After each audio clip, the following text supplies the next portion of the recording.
Okay, good morning, folks. I just want to start off this video I'm about to do thanking Checkered Flag and Benjamin. He's a car salesman that I've dealt with twice, once for the Honda Accord and now for my Honda Pilot.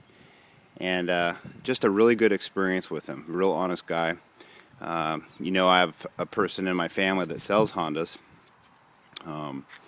Unfortunately, no longer does sell Hondas, so I'm very familiar with the selling process. And I do know when I'm getting a good deal and someone that's willing to work with me.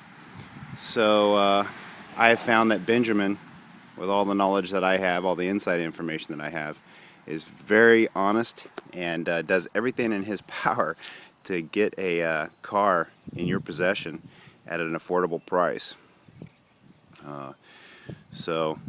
Highly recommend him. I'll put his information on the beginning of this video so you guys can contact him. If you're in the Virginia area, Virginia Beach area, it's a very good person to deal with. So Ben, thanks a lot. But now it's time to start the review. And I am going to bring up some bad points about the vehicle and some good points. And this is going to be an awfully long video. So if you're not interested, most likely in a Honda Pilot, you might just want to maybe turn the video off. Alright, I do still have a Jeep, alright, so I do have American cars. This car is, though, manufactured in America. All the parts are manufactured in America. All the way down the line, this is an American product. So anyone that says that this is a Japanese product or we're supporting something that's not American does not understand how economics works. So this is an American product that's really does help out our economy. Non-union workers, which I'm all for, and just fantastic. Without getting all of those politics, sorry about that. All right, let's stick to the review. The looks are real sharp, in my opinion. I like the boxy look, and the footprint's not as big as one would think. It is a very large car on the inside, and you guys will see that when I step inside. Some of the things that they've upgraded or they've changed from the previous years is they changed the look of the headlights, the front grille, which I feel is a much more aggressive standard look, which I like. I didn't like the floating grille design. Not to say it looks bad, I just didn't really like it. I like the mag wheels that it comes with. These are the standard wheels. I have the Touring Edition, so this is the top of the line edition that I'm reviewing here. I do like the amber blinker lights on your mirrors. Really cool. Really cool. I do wish I had maybe some pinstriping. That'd be a nice touch. But this vehicle doesn't come with pinstriping. That'd be an extra fee. Coming to the rear, real clean. I really like the best looking part of this vehicle, I think, is from the back. You guys can see me. Good morning, how you doing? Something I don't like is it doesn't have amber blinkers in the back. It's all red, just like your standard American cars. And I don't really like that. I think the amber or the yellow really draws attention to you when you're making a turn. Now, they do compensate for that with the amber turn signals on the mirror, which are visible from the front, the side, and the rear. But I do wish they had amber on the back. So that's definitely one negative. Not that big of a deal, but it's a big deal to me. One of the really cool things, I tow with this, and the tow section is right here. All you do is you screw these things off right here. This pops down, and you have a complete tow package, 7-way. And you guys seen my videos where I'm towing my camper.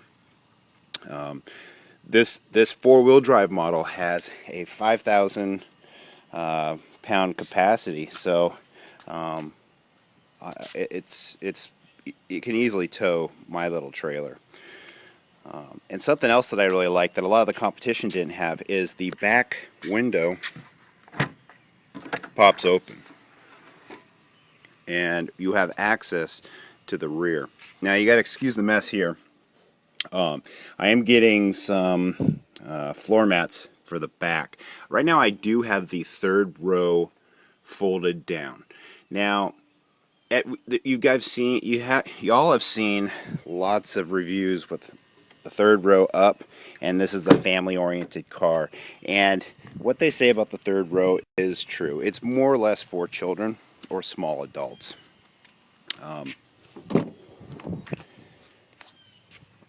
So for my purposes, I'm going to keep the third row down, and that's because for your standard family with 1 or 2 kids, this is how you're going to most likely keep your vehicle. Oh, and it does have an automatic opening and closing.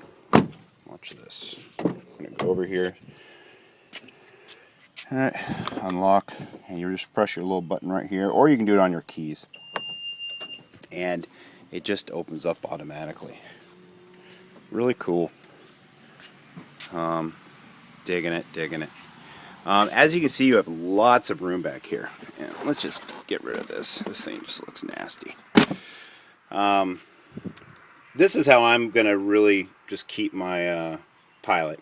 I like to have a large area for my camping goods, my suitcases, etc., etc., so I can just throw them on in here.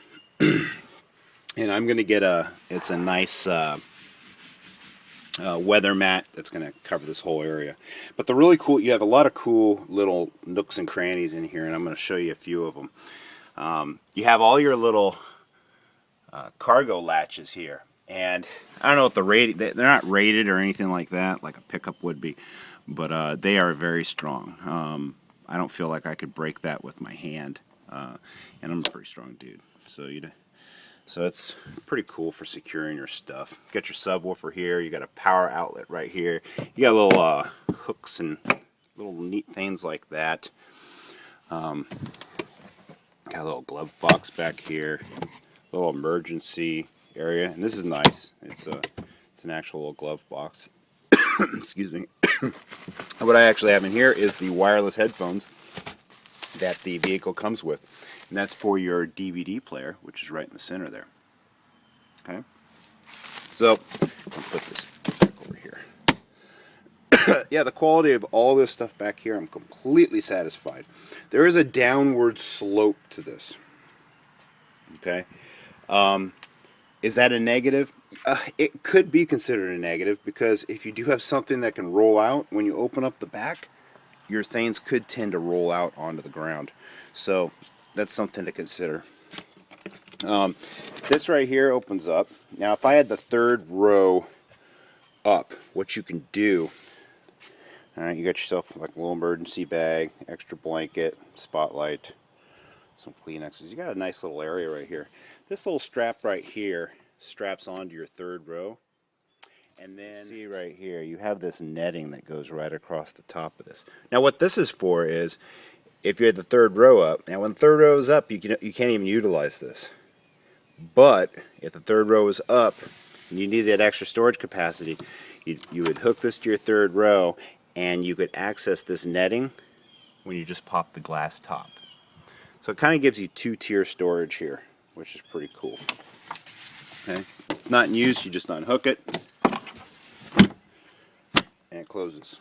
All right, so you have like a little storage there. You got vents for the third row. Okay. Now, when you want to close this thing, really cool. You also have a little latch right here, so like if you're gonna sleep in here, you can kind of pull it onto yourself or whatever. But you have a button, and this little button does illuminate at night.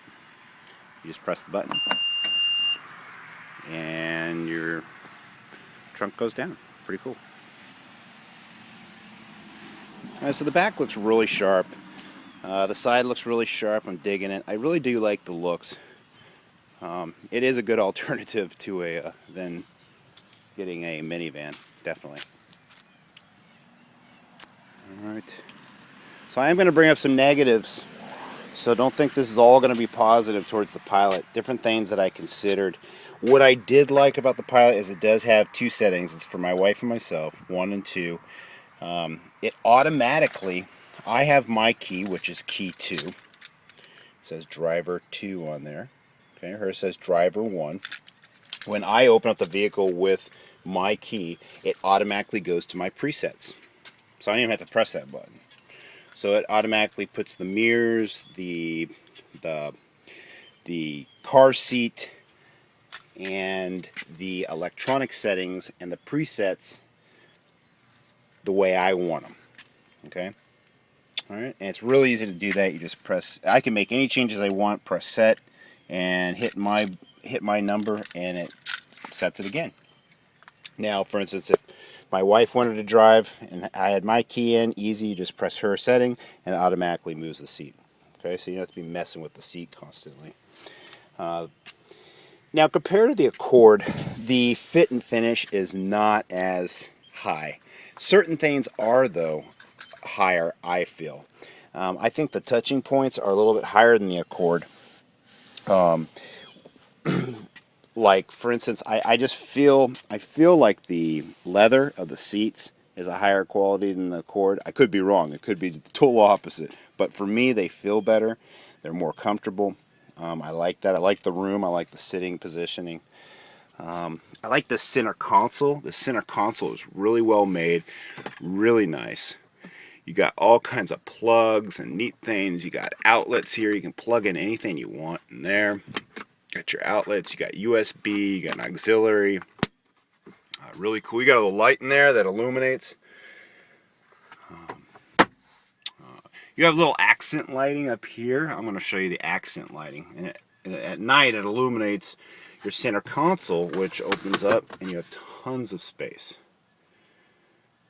And you got all this space back here, and as you can see, you got the owner's manual here. You got tons of space back there. It goes all the way underneath. Really cool. And they got all the little cool things that Honda's known for, like, hey, let's say you want to clean this out. You just pull the little shelf out and clean it out. Put it right back on in. Really cool. Really digging it. Alright, so let's check out the back. The back is really cool. What I really like too is, look at this. You got curtains for the back. So it really darkens it up for the kids, especially if we're on a long trip. You pull those curtains up and she's asleep in about 10 minutes. Sound system sounds really good. I'm pleased with it. Highly recommend getting some all-weather mats. This is a really nice vehicle. I like how they have everything set up here. Everything flows really nicely. So when you do get dirt or grime in here, it just all funnels down to your floorboard. It doesn't get all stuck in between the car seats. All the tracks and everything. Vents. The venting down here for the heater. Let me see if I can turn on my light here. Hold on a second. The venting for your heater down there is really nice. It's pinched, so you're not going to get a bunch of garbage rolling on in there. Everything's really well made. Look at this. I'm giving you guys a real close-up of the fit and finish of how Honda does their stuff. You look at the Toyota, and they don't do this kind of stuff. Everything's really sharp. But, like, let's get really close. Fit and finish wise, like I said, it's not quite as high as the Honda Accord. Like, if you get really close to something, you can kind of see how they took the leather and wrapped it around there. You won't see something like that on the Honda Accord. Alright, and you do have kind of hard plastic here. Most of the hard plastic is up front. It is hard plastic, but it does feel nice. One of the selling points that the Ford Explorer guy kept talking about is how they don't have hard plastic up front. It really isn't that big of a deal. It looks nice. It's sharp the way they did it, and it doesn't creak or anything like that. I took a look at all the different competition. I took a look at the Mazda CX-9. I took a look at the Traverse. I took a look at the Ford Explorer. I took a look at the Dodge Durango. I took a look at the Honda, all that. And it came down to what's important to you as an individual. If you're looking for driving performance, I would go with the Mazda. If you're looking for a good camping vehicle slash minivan alternative with good off-road capability, you're looking more or less at the Ford Explorer and the Honda. So for my purposes, it did come down to the Ford Explorer and this Honda. So it was really no competition. It really, truly wasn't. With all the options that the Ford Explorer has and the way the car salesmen tend to approach their people, I found that the Ford Explorer will run you more money than the Honda. And right here you can see you have all your controls. Sorry about the glare of the sun. I might even turn the vehicle around for this. This will give you a digital readout of the temperature in the back. And what we'll do actually is I'm going to do a full in-depth review of the electronics in a second part. The visibility is really good. You got a lot of internal lighting. You got lighting up front, lighting here, lighting for the third row, and then you also have a cargo light. Tons of room. Seats are very comfortable. I'm 6 feet, and the front seat is almost completely rearward, and I have plenty of room. I'm very comfortable. It's very padded. It's very quiet on the inside too. Look at that. Kind of chilly out here. This is the view that the back seat occupants will have. What's really cool is my daughter can sit in the middle, which is not only safe, and you can see I have a car seat next to me, and I have plenty of room next to me, and I have plenty of room on the other side for another occupant. What's really cool is she can sit in the middle, and she has a commanding view of the road, and she's loving it. We take her for drives, and she's just, she can see. She's not looking at the back of someone's head anymore. It's really cool. I like it for her. She's really enjoying the new vehicle. She's 3.5/4 almost, and she's really digging it. We don't do too much of the DVD entertainment for her. We prefer her to look outside, kind of like we did when we were younger. The whole DVD entertainment system. Your typical DVD system. Pretty good, high quality. It also will tip all the way back like that, so you can recline the front seats and watch a movie if you want to do that. The movies get loaded in the front right there, and you can control them from the front, or you can control them from the back, which you have your remote control. All right. Yeah, that's the first time I've ever taken that down. That was pretty easy. You can also control it from up here too, and it all lights up. This whole thing lights up at night. The whole thing glows green. And what's really cool is when you have, for your dimmer at night, which is up front, when you dim the inside lights, it dims everything. It dims the accent lighting, it dims the lighting here. So all this is dimmable. So it's not going to be a bright, you have control over your entire environment in this vehicle. So it's really, really customizable. Especially at night, you can customize the colors of your front LCD display. So the vehicle, you could walk into someone's another person's Pilot, and it could feel or have a different look. So it's pretty cool. I did take a look at the Ford, and they had that touchscreen stuff. The Sony system, in my opinion, was just outrageously expensive. But that was just me. Like I said, I just felt it was very expensive. But the thing that really frustrated me is not even the salesman could navigate the thing. It had no feedback. It was just very complicated. When I'm driving, I like to have a tactical feel to the buttons that I'm pressing. So if I press an off button, I don't want to think to myself, did I press that off button, or wait for the off to actually work. Especially when you're dealing with AC controls, stuff like that. You want to know that you're actually making the change that you want. I just found the whole system cumbersome and obnoxious. And not only that, on the Ford Explorer, they had a really cool sunroof. I thought at first it was really awesome. They had the whole roof opened up and the whole deal. You had a sunroof that opened up front, and then you had another moonroof in the back, and it had like 3 or 4 different buttons, and it was confusing as hell for someone that was just. I mean, I'm sure I'd get used to it eventually, but the car salesman obviously didn't, because neither one of us could figure out how the hell to close the damn roof. At least when we were driving. When we stopped and he thought about it for a little bit, then we could. But I could see how you could get those buttons kind of mixed up.